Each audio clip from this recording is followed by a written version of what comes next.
Thank you, Mr. President. I rise on a point of personal privilege. Please proceed. Thank you, Mr. President.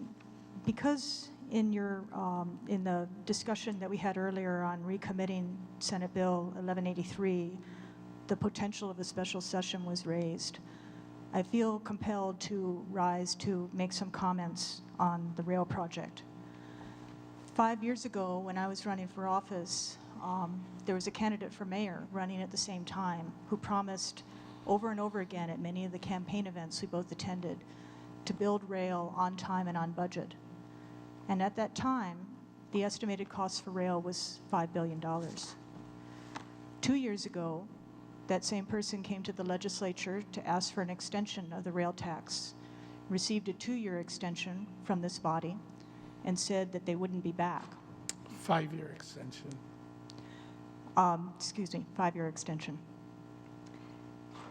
Now we have the same person in front of the legislature asking for yet another extension, and we're being told that even a 10-year extension will not pay for rail.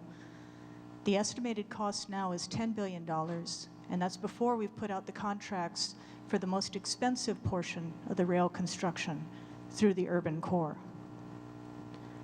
We're being told by the mayor that we need to build rail, we need to finish it. I want to point out originally the project was to UH. We're being told now that finishing it is to Ala Moana.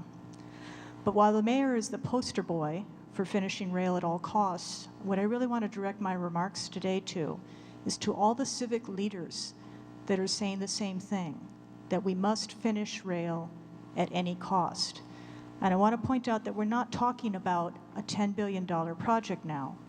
We're talking about a project that is going to forego the opportunity to address the infrastructure needs that we have in Honolulu and across our state. If we could contain the rail costs, we could also build the affordable housing and workforce housing that's needed along the rail line that we were promised as part and parcel with the rail project. But as everybody in this room knows, the water and infrastructure lines surrounding those properties are insufficient to be able to build additional housing along the rail. How are we going to build a $10 billion plus rail project and fix those water and sewer lines to build the workforce housing? If we were going to spend $100 million on revising the rail project and we were able to save $1 billion, we would come out $900 million ahead. What could we do with $900 million in this state?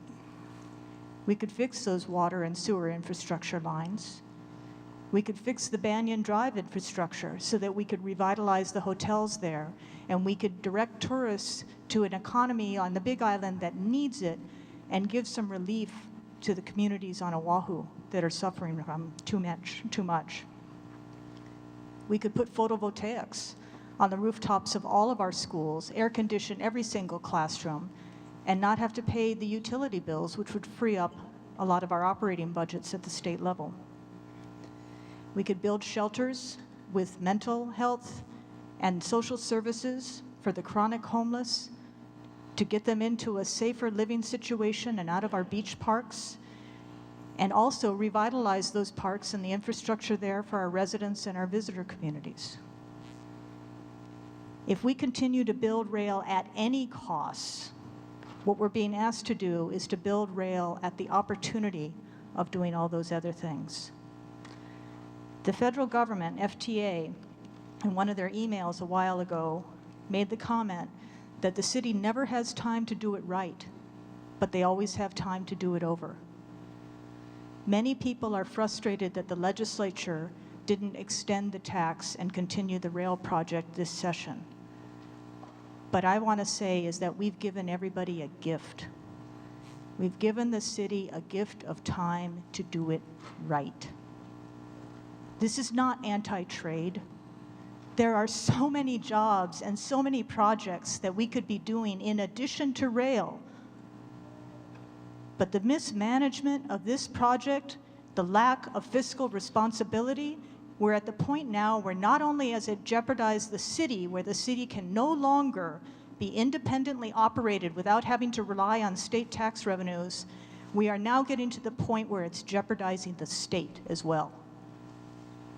And the civic leaders that have been standing behind the city and saying, build this at any cost, bear a share of responsibility, because if they spent 1/10 of the amount of energy asking the city to be fiscally responsible, we would not be in this position.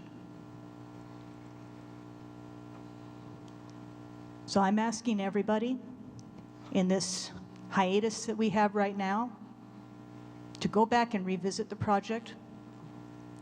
Don't be penny wise and pound foolish. Spending $100 million to save $900 million, $2 billion, is what we need now. Who looks at a project that is double to triple the size of the original budget and says we cannot change a thing? If you take that attitude, you are foregoing the ability to build workforce housing so Hawaii residents can stay in urban Honolulu and not have to go to the mainland.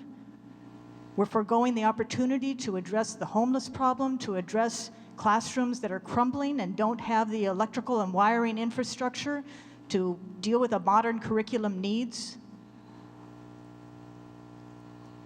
We need to relook at this project, so please take advantage of this break and do not just come back to the legislature to ask us to extend the tax without having some type of responsibility over the project.